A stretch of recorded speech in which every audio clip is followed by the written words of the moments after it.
Сәлем, құрметті көрермендер. Бүгінгі қысқа киношолуымызда Ұлы Қорған деп аталатын фантастикалық экшн фильм туралы әңгімелейміз. 11 ғасырдың Қытай шекарасына жалдамалы еуропалықтардан тұратын топ жұмбақ қара ұнтақтың сырын іздеуге келеді. Алайда оларды моңғол жауынгерлері қуып келеді. Қуғыннан құтылу үшін топ басшысы Уильям жылқыларды босатып, өздері жасырынып қалады. Бұл амал топтың қашуына мүмкіндік береді. Түнде ауыр шайқастан кейін тынығуға тырысқан кезде топ мүшелерінің бірі қара ұнтақ үшін жанын қатерге тігіп жүрген жалдамалылар екені белгілі болады. Бірақ бұл сапар олар үшін қауіпті еді. Жолда 20-дан астам адамынан айырылып, аз ғана ресурстары қалған. Соның ішінен Уильям қара магнитті өзіне алып компас жасайтынын айтады. Олар шегінуді ойлап жатқанда үңгірден шыққан қорқынышты жыртқыш топқа шабуыл жасап, тірі қалғандардың көбін өлтіреді. Тек Уильям мен оның досы Товер ғана тірі қалады. Белгісіз жыртқыш қайтадан шабуыл жасаған сәтте Уильям оны құлатып, табанын кесіп алады. Бірақ жыртқышты өлтіргендеріне сенімді болмағандықтан олар бұл қауіпті жерден кетуге шешім қабылдайды. Ертесіне сапарларын жалғастырған екеуін моңғолдар тағы да тауып алады. Олар тірі қалу үшін қайта қашуға мәжбүр болды. Ақыры олар Қытайдың ұлы қабырғасына жетеді. Бірақ қорғанға жақындаған сәтте қытайлықтардың жебе дауылына тап болып тоқтауға мәжбүр болады. Моңғолдардың қолына түскеннен гөрі Уильям қытайларға берілуді жөн көреді, өйткені олар тірі қалу мүмкіндігі болу үміті бар еді.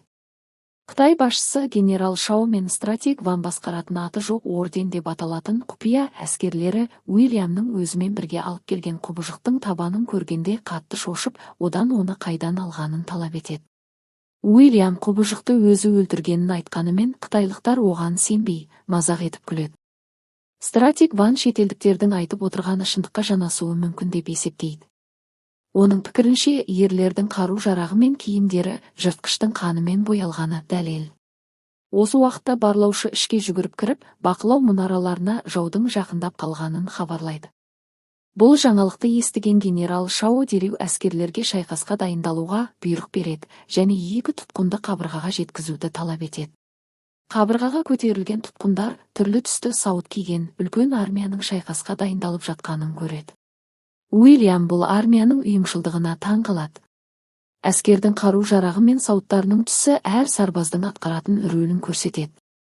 Әр түрлі міндеттері болса да, сарбаздар бір-бірімен керемет үйлесімді жұмыс істейді. Әскердің арасында ерекше бір топ көзге түседі. Бұл тек әйелдерден тұратын, көк түсті сауыт киген сарбаздар. Оларды командир Лем басқарады.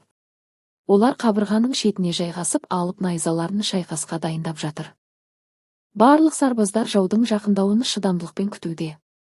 Ақыры жасыл жыртқыштардың ордасы қабырғаға қарай ұмтылған кезде барлық әскерлердің назары сол жаққа ауысады. Генерал Шао дереу артиллерияға оқ атуға бұйрық береді. Жаппай атқылайтын машиналар от шарларын ауаға лақтырып, олар тікелей жауларына қарай ұшады. Қарсыластарға тигенде жалын теңізін туғызып көптеген жауды жояды. Сонымен қатар садақшылар да жыртқыштарға қарсы оқ жаудырып, аспанды толтырған жебелер сансыз тіршілік иесін құртады. Алайда жыртқыштар тоқтамай, қабырғаға қарай шабуылдай береді. Жыртқыштар қатты дауыс шығарып, олардың бәрі ұлы қабырғаға жету үшін бар күшін салады. Қабырғаға жақындаған жыртқыштарға қарсы көк сауытты әйел сарбаздар шайқасқа қосылады.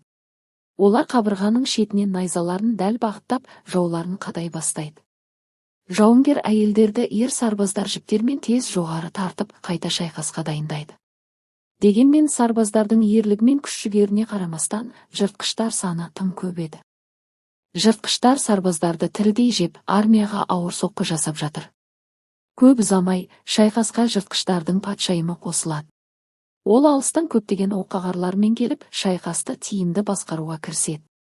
Стратег Ван патшайымды байқап, бұл туралы дереу генерал Шауға хабарлайды. Генерал артиллерияға патшайымды нысанаға алуды бұйырады. Бірақ патшайымның оққағарлары оқтардың жолын жауып, оны қорғап қалады.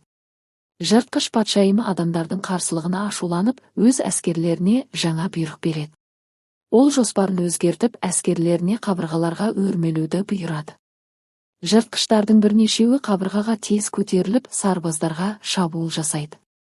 Олар сарбаздарды азаптап, зор күшпен қабырғадан лақтырып жібереді. Әскерлер үшін шайқас одан әрі ауырлай түседі. Уильям қауіпті көрген соң Тавермен бірге қашуға тырысады. Күтпеген жерден оларға балалар есімді шетелді көмектеседі. Ол олардың арқандарын тез кесіп босатып жібереді. Сол уақытта аюлар отрядының тәжірибесі сарбазы Бен Юн қаза тапқан сарбаздарын көріп, қорқынышына қарамастан тіршілік иесіне шабуыл жасауға шешім қабылдайды. Бірақ алып жыртқыш оны оңай итеріп тастайды. Жас сарбазды тіршілік иесі өлтірмек болғанда, Уильям аспанға секіріп, найзасын құбыжықтың үстіне қадайды. Жыртқыш оны артқа итере бастайды, бірақ Уильям Товердің көмегімен қылышын суырып алып, жыртқыштың жүрегіне қадайды. Тавер жерден қызыл шапанды алып, жыртқышты өзіне назар аудартады. Жыртқыш Таверге қарай ұмтылғанда, Уильям оны жебемен атып өлтіреді. Осыны көрген жыртқыштардың патшайымы қатты дыбыс шығарып, шегінуді бұйырады. Қобыжықтар өлген жолдастарының денелерін жинап артқа қарай шегінеді. Уильям мен Тавар шайқастағы жауынгерлік шеберліктері арқылы генерал Шау мен Кран отрядының жетекшісі Лин командирінің құрметіне ие болды. Оларды тұтқындаудың орнына генерал оларды казармаға барып тынығуға шақырады. Казармада Уильям мен Тавар тағы бір еуропалық адамды сэр Баллардты кездіреді. Ол да осыдан 25 жыл бұрын қара ұнтақтың құпиясын білу үшін шығысқа сапар шеккен екен. Алайда ол да тұтқынға алынып, қазір мұнда ағылшын және латын тілдерінің мұғалімі болып жұмыс істеп жүр. Баллард Уильям мен Таварға жасырын түрде қоймада сақталған қара ұнтақты ұрлап, шайқас кезінде қашып кетуді ұсынады. Бұл олардың бостандыққа шығуының жалғыз мүмкіндігі. Алайда сол сәтте стратег Ванг Уильям Тавар және Баллардты шұғыл түрде кездесуге шақырады. Ванг Уильямның алғашқы кездесуінде магниттің жыртқышты жеңуге әсер еткені туралы айтылады. Магниттің жыртқыштың санасына әсер еткені оларды жеңудің себебі ретінде қарастырылады. Бұл жыртқыштар мыңдаған жылдар бұрын жасыл метеориттен пайда болған. Қытайдың солтүстігінде 60 жылда бір рет шабуыл жасайды. Қытайлықтар оларды құдайлар жіберген деп санайды, өйткені император халыққа зорлық жасап, билігін асыра пайдаланған. Орден бұл жыртқыштарға тойтарыс беруге үйретілген. Қытай астанасында 2 миллион адам тұрады, ал ұлы қабырғадан 300 миль қашықтықта орналасқан. Түнде ұлы қабырға мұнарасына 2 тауыты жыртқышы жетіп, бірнеше күзетшіні өлтіреді.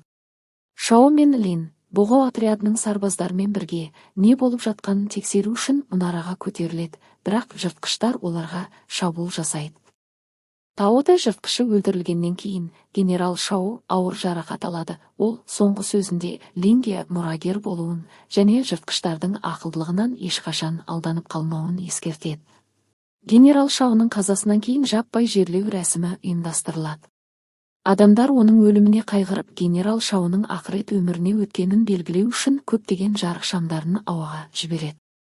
Уильям тауыты жыртқышын тірідей ұстау үшін көмектесуге келіседі, бірақ бұл жоспардың жүзеге асуына кедергі келтіріп, уақытты кешіктіреді.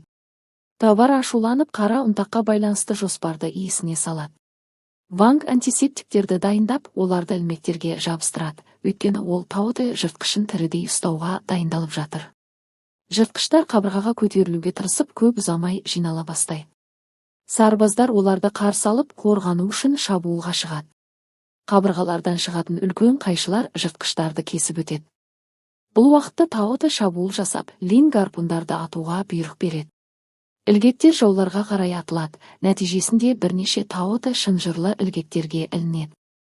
Бірақ тауыты жыртқыштары адамдардың оларды қолға түсіруге тырысып жатқанын түсініп, бір-бірін құтқарып, ілгектерді суыра бастайды. Барлық тауыты босатылады. Осы кезде балалар Таверді қашуға көндіріп тұр. Бірақ Тавер досын тастап кетпейтінін түсіндіруде.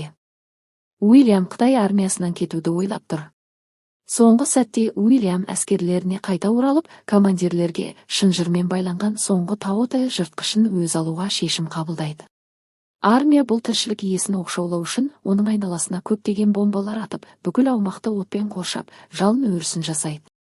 Шынжырлардың ұзаққа созылмайтынын түсінген Уильям сыртқа құлап, шынжыр бойымен сырғып өтіп, жерде ес-түссіз жатқан жыртқышты тауып алады.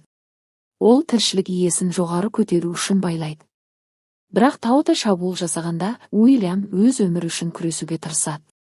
Бақытымызға орай, Тавер досы оны құтқарып көмекке келеді. Тавер оларды қашу жоспарын орындамаған үшін айыптайды.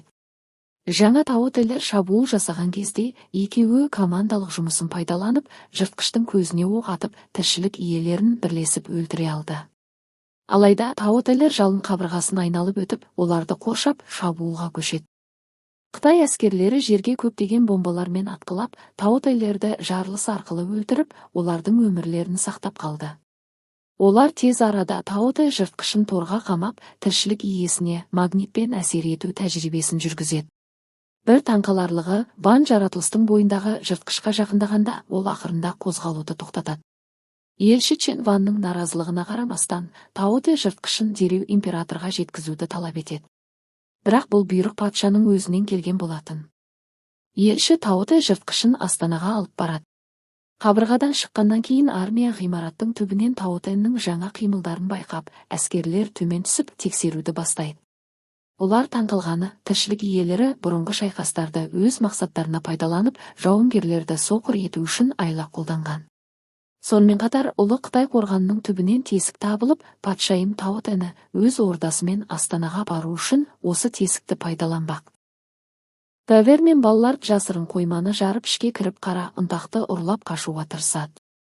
Уильям қарсылық көрсеткен үшін шалқасынан түсіреді. Уильямды Қытай сарбаздары ұстап, Пен Йонгтың куәгер болуына қарамастан, оны тұтқынға алады. Қытай әскерлерінен құтылғаннан кейін балалар Таверді сатып, оны тонап қашып кетеді. Бірақ балалар қарақшылардың қолына түсіп, олар ұнтақты отқа тұтандырғаннан кейін өздерін және балаларды кездейсоқ жарып жібереді. Тавер тонап кеткен балалардың жылқыларын тауып кетіп бара жатқанда, Қытай бұғы отряды оны ұстап тұтқынға алады. Елордаға жеткенде, елші өзінің теориясын ән императорына көрсетуге шешім қабылдайды. Алайда жыртқыш Тауы-тәй оянып, өзінің патшайымына сигнал береді. Жыртқыштар Астанаға жақындап келе жатқанын біліп, Лин жыртқыштардың соңынан жүру үшін қауіпті шараларды қолдануды шешеді. Ел астанасы Банланға жетпей тұрып, Лин Уильямды босатуға бұйрық береді. Ван Уильямға сыртқы әлемге қауіп туралы айтуға кеңес береді, бірақ Уильям қалуды және Пен Юн мен Ванның тағдырын бірге бөлісуді шешеді. Олар қираған Астанада Лин құлағанын көреді және жыртқыштың шабуылынан құтқару үшін дәл уақытында жетеді. Олар император сарайына аман есен қонады. Онда ең алдымен жыртқыш патшайымды жою үшін өздері ұстап алған жыртқышқа жарылғыш зат байлап, оны өз үйіріне апару үшін өлтіру идеясын ұсынады. Тасымалдау кезінде Тауы-тәйнің ордасы сарайға кіріп кетеді. Пен Юн басқаларды құтқару үшін өзін құрбан етеді. Олар Тауы-тәйні магнит арқылы басқарып босатады. Ли мен Уильям жарылғыш қара ұнтақ зымыранын ату үшін мұнараға көтеріледі. Ван есік маңында жыртқыштарды бөгіп тұрған кезінде қаза табады. Уильям 2 рет жебемен оқ жаудырады. Бірақ жыртқыштар тобы өз патшайымын қорғап қалады. Уильям мен Линнің соңғы үміті қалды. Олар жыртқыштар ордасына магнит лақтырғаннан кейін Линнің найзасы қорғанысты бұзады. Жыртқыш ханшайым жойылып, қалған жыртқыштар тасқа айналады. Жыртқыштарды жеңгеннен кейін Уильямға уақыт беріледі. Ол ұнтақ алу жоспарларынан бас тартып, Таварды тұтқыннан босатуды шешеді. Бұл Тавардың наразылығын тудырады. Екеуі атты әскердің сүйемелдеуімен Еуропаға сапарларын жалғастырады, ал Лин, қазір генерал, оларды биік қабырғадан бақылап тұр. Тавер Уильямнан Қытай ордасына қайтып барасың ба деп сұрайды. Уильям оған шығарып салып қайта оралатынын айтады. Қысқа киношолу ұнаса тіркелуді, пікір қалдыруды ұмытпаңыз.